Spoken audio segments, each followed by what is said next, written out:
नमस्कार दोस्तों, हिंदू धर्म ग्रंथों में कई महान ऋषियों का उल्लेख मिलता है। उन्हीं में से एक थे दुर्वासा ऋषि। दुर्वासा ऋषि न सिर्फ ज्ञानी थे अपितु अत्यंत क्रोधित भी थे। दुर्वासा ऋषि को उनके भयंकर क्रोध के लिए जाना जाता है। महादेव से लेकर देवराज इंद्र तक ऐसे कोई भी देवी देवता न थे जो दुर्वासा ऋषि के गुस्से के भागी न बने हों। तो आइए दोस्तों, उन्हीं दुर्वासा ऋषि के जन्म से जुड़ी एक बेहद रोचक कथा के बारे में जानें, जिसका सीधा संबंध भगवान शिव से भी है। तो चलिए जानते हैं कि दुर्वासा ऋषि की जन्म की कथा और उनके क्रोधित होने के पीछे क्या था कारण। ऋषि दुर्वासा भगवान शिव के पुत्र कहलाते हैं।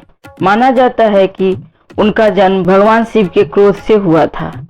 इसी कारण उनके स्वभाव में जन्म से ही क्रोध का ज्वालामुखी समाहित है। दुर्वासा ऋषि को छोटी छोटी बातों पर क्रोध आ जाता था और वो श्राप देने लगते थे। पौराणिक कथा के अनुसार एक समय जब माता पार्वती भगवान शिव के साथ एकाकी समय व्यतीत कर रही थी, तब अचानक से देवताओं ने एकांतवास में खलल डाल दिया, जिसके कारण भगवान शिव का क्रोध अपने चरम पर पहुंच गया। भगवान शिव का क्रोध देखते ही देवता छुप गए। इतने में माता अनसुईया भगवान शिव और मां पार्वती के दर्शन के लिए पहुंच गई। माता अनसुईया को देखते ही माता पार्वती ने भगवान शिव को शांत करने की कोशिश की। भगवान शिव तो शांत हो गए, लेकिन उनके क्रोध से जन्मी ऊर्जा कैलाश में इधर उधर भटक कर कैलाश का ही नुकसान करने लगी।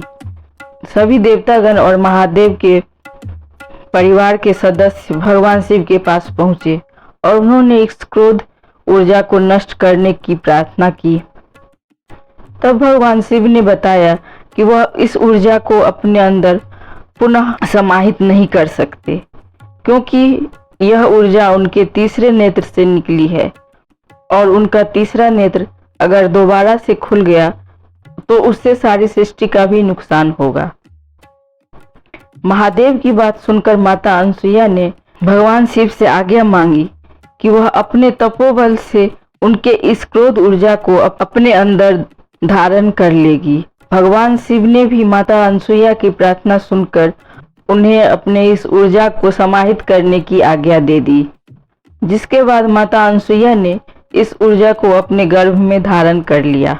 क्योंकि माता अनसुईया ने क्रोध ऊर्जा को अपने गर्भ में धारण किया था, इसी कारण से महादेव के क्रोध से ऋषि दुर्वासा का जन्म हुआ और क्रोध अग्नि से प्रकट होने के कारण उनके स्वभाव में अत्यंत क्रोध समाहित हो गया। तो ये थी दुर्वासा ऋषि की जन्म की कथा। तो आइए दोस्तों, अब हम जानें कि दुर्वासा ऋषि ने किन किन देवता और लोगों को श्राप और वरदान दिया था। उनमें से कुछ इस प्रकार हैं। इंद्र के हाथी ऐरावत द्वारा दुर्वासा द्वारा इंद्र को दी गई सुगंधित माला को नीचे फेंकने के बाद उन्होंने इंद्र को अपनी सारी शक्तियां खोने का शाप दे दिया था। माता सरस्वती, जिन्हें उन्होंने मनुष्य के रूप में जन्म लेने का श्राप दिया था, क्योंकि वह उनके गलत वेद पाठ पर हंस दी थी। रुक्मिणी, जिन्हें उन्होंने अपने पति कृष्ण से अलग होने का श्राप दिया था, क्योंकि उन्होंने दुर्वासा ऋषि की अनुमति के बिना ही पानी पी लिया था। शकुंतला, जो ऋषि कंवन के आश्रम में रहते हुए दुर्वासा से बचती थी, जिसे दुर्वासा ऋषि क्रोधित हो गए थे, जिस कारण उन्होंने श्राप दिया दुष्यंत उसे भूल जाएगा। बाद में दुर्वासा ने स्पष्ट किया कि जब वह उन्हें अपनी अंगूठी दिखाएंगे तो दुष्यंत उन्हें याद रखेंगे। कंडाली, उनकी पत्नी, जिससे उन्होंने अत्यधिक झगड़ा करने के कारण उन्हें धूल के ढेर में मिल जाने का श्राप दे दिया था। कुंती, जिन्हें उन्होंने बच्चा पैदा करने के लिए देव को बुलाने के सक्षम मंत्र सिखाए थे, जिस कारण कुंती ने कर्ण को शादी से पहले ही जन्म दिया था और शादी के बाद कुंती और उसकी सौतन माद्री ने मंत्रों के प्रयोग से 5 पांडवों को जन्म दिया। अगर आपको ये वीडियो पसंद आया हो तो इसे लाइक कीजिए और अपने जानने वालों के साथ शेयर कीजिए। साथ ही चैनल को सब्सक्राइब करना और बेल आइकन को दबाना ना भूलें।